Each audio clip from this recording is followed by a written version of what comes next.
Vamos agora com ela, Débora Oliveira, para a gente poder falar de economia aqui no Live. Ainda falando sobre, olha, é justamente o gancho, né? Falando sobre Câmara dos Deputados, eles aprovaram o projeto de lei que altera as regras para o uso de imóveis como garantia para empréstimo. Então, você vai lá pegar um empréstimo, você pode usar o seu imóvel como garantia. O que exatamente eles alteraram e de que maneira essa medida pode facilitar quem quer um crédito? Vamos lá, explicar em miúdos. O que acontece? Hoje, se você tem alguma garantia, você pode reduzir, por exemplo, um pouco os juros.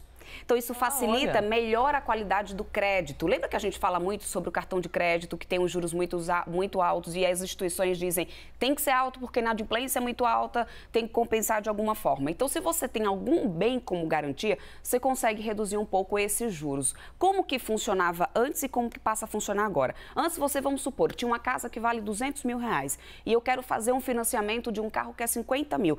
Eu uso esse imóvel como garantia dessa casa, por exemplo. Só que essa casa com garantia desse carro, por exemplo. Só que essa diferença de valor, a casa vale muito mais. Eu não poderia utilizar para adquirir outro bem ou fazer outro financiamento.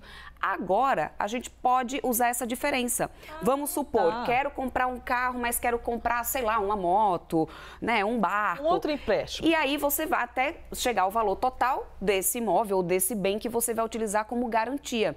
Essa é a funcionalidade agora do negócio. Então, passa a trazer uma qualidade maior, assim, no final das contas, reduzir a inadimplência, de acordo com o Serasa. Eu até fui pegar aqui o número atualizado. Agosto de 2023, a gente teve um número de inadimplentes aqui no Brasil, né, em casa de 71 milhões de reais, 71 milhões de brasileiros. É tanto número que daqui a pouco a gente vai confundindo já pessoas com meu dinheiro. amor, a gente troca tudo. A gente tem mais de 71 milhões de brasileiros endividados. A inadimplência alta. Ou seja, inadimplentes. Isso é ruim para as empresas, isso é ruim, claro, para os brasileiros. Então, se você consegue um financiamento com juros mais baixos, porque você está dando a garantia, e as empresas vão conseguir ter a efetivação desse pagamento do que quer que seja desse financiado, porque vai ter um bem ali como garantia, isso aí já facilita muito mais a vida. Outra coisa que ficou determinado nesse projeto é que aí a gente não vai mais precisar, por exemplo, para veículos financiados. A pessoa não pagou o veículo antes, tinha que judicializar para conseguir ir lá e, tomar esse veículo. Agora não vai mais precisar ir para a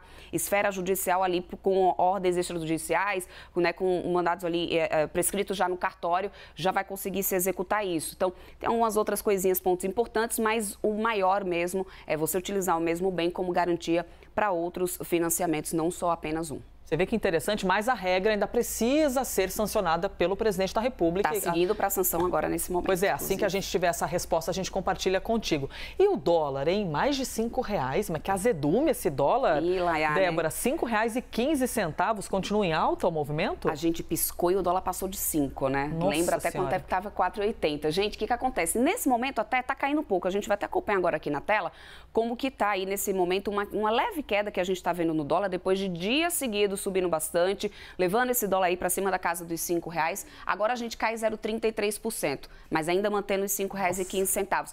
O que acontece? Esse tipo até de queda, uma queda baixa, a gente até chama no mercado de uma compensação, uma correção, porque depois de tantos dias subindo bastante, é até justificável uma leve queda como essa, mas não deve voltar ao patamar do que a gente tinha antes, do 4,80.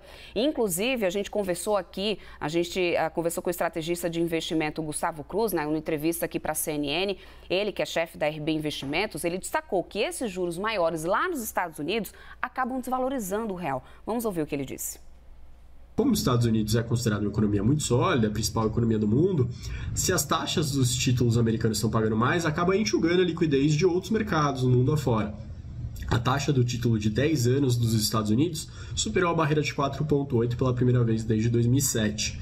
Então, isso puxa mais recursos para os Estados Unidos, enxuga de mercados na Europa, na Ásia, mercados emergentes como um todo, faz com que o dólar se valorize, já que está entrando tanto recurso a mais nos Estados Unidos do que era projetado, e ainda tem um agravante aqui para o real e para outros mercados emergentes, que a gente já está no ciclo de corte de juros. Então, esse diferencial, ou seja, juros menores em mercados emergentes e juros maiores nos Estados Unidos, acaba fazendo com que venha menos fluxo para emergentes e com atratividade menor, a nossa moeda se desvaloriza perante a moeda americana.